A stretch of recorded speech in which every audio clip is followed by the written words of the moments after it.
You're watching America Trends. I'm Mary Burt Godwin, and I am chatting with William Lawrence. He's a professor at American University of Political Science and International Affairs. William, if we can talk, just before the break, we were talking about the U.S. debt ceiling crisis. So you were talking about this impending date that might be coming end of May, early June, July, possibly, that we might default on these loans. So where are we? What could this affect our job market? Unemployment issues, how is this going to affect our economy?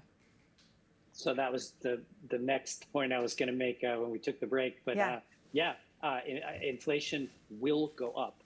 Interest rates will go up, which will affect the housing market and everything else. Credit cards. Unemployment will go up. Those are definites if the U.S. defaults on its debt. And you begin a sort of slow unraveling of U.S. economic strength, and which is we have the strongest economy in the world in many respects, not the fastest growing, but the most resilient.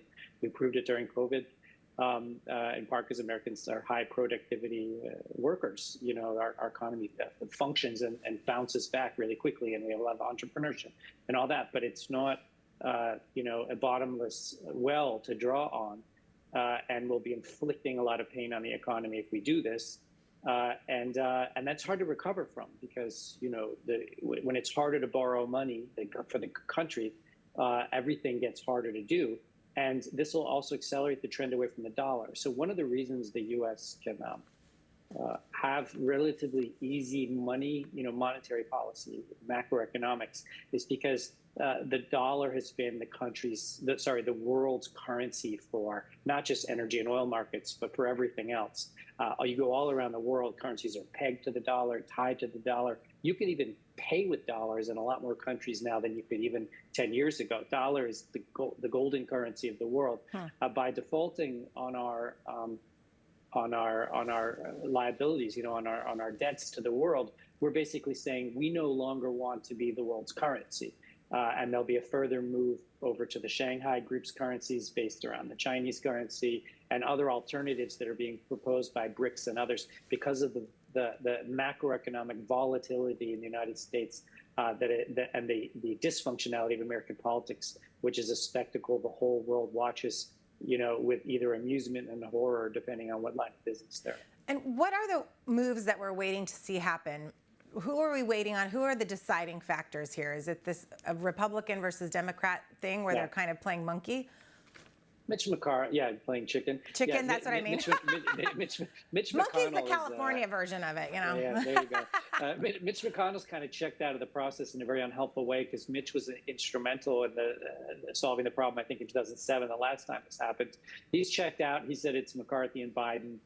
Biden is saying, to his credit, because this is a hostage ransom situation, as Biden said, you have a gun to someone's head and you say, pay. The problem is, if that's the last time you do it, it's fine. But if you're going to do it every time the debt ceiling comes up, that's an iterative process you don't want to do. It's one of the reasons the U.S. doesn't pay ransom for American hostages around the world. We'll do other things, but we don't pay ransom because if we did, the millions of Americans who are touristing around would just be kidnapped left and right all the time to extract ransom payments from the government. So, there's a similar game going on here where Biden says nothing but a clean sheet on the debt ceiling. Trump got 3 of them, spending more money than any president in history. And there's no reason the Democrats can't demand the same thing. On the other hand, the government's already behind on its normal annual budget negotiations, which few people realize. But for, I think, 16 of the last 18 years, the U.S.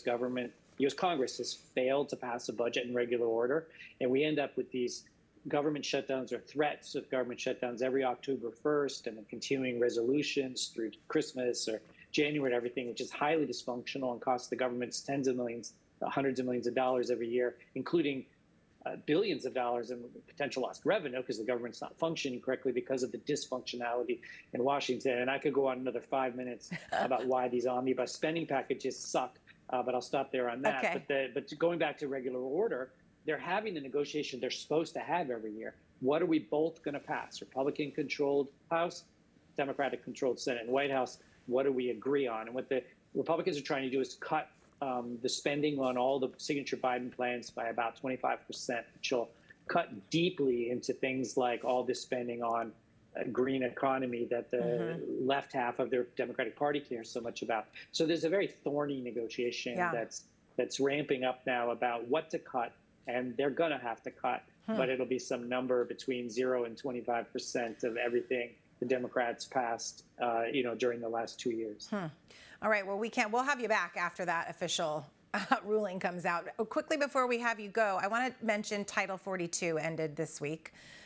So, we're seeing all sorts of reports of, hundreds of thousands of people at the border trying to come in, get asylum in the United States.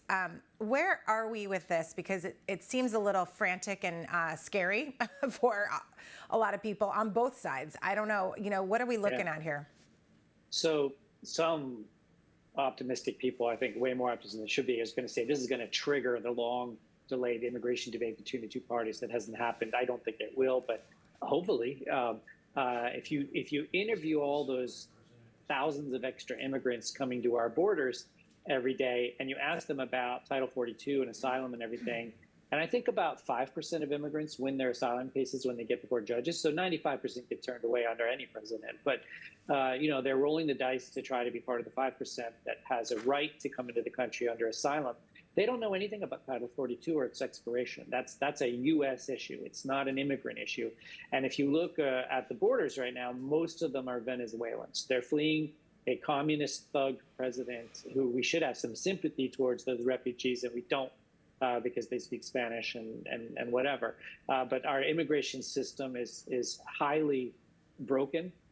We need to do something like we did in 1986, a bipartisan deal, the one that Bush 43 also tried to negotiate, and we were a few votes short in the Senate.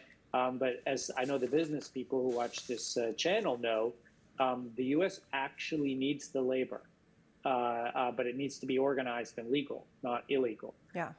And so it's just a matter of a bipartisan negotiation, the kind that we don't see that often, but occasionally we'll get it, like we did on that gun bill some months ago. That was for a moment we had some bipartisan consensus. Oh man, well that was a whole topic I wanted to get into when we're out of time. So I'm gonna have you back because the gun topic is a big one for me that I really hope we can get some agreement between the sides on this because it's just too much right now. Well, thank you for spending time with us today, Professor William Lawrence of American University.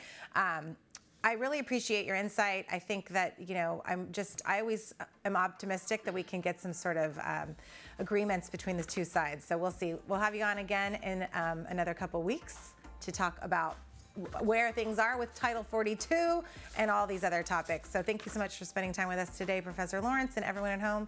Thank you so much for spending time with us today on America Trends. We'll see you again tomorrow night.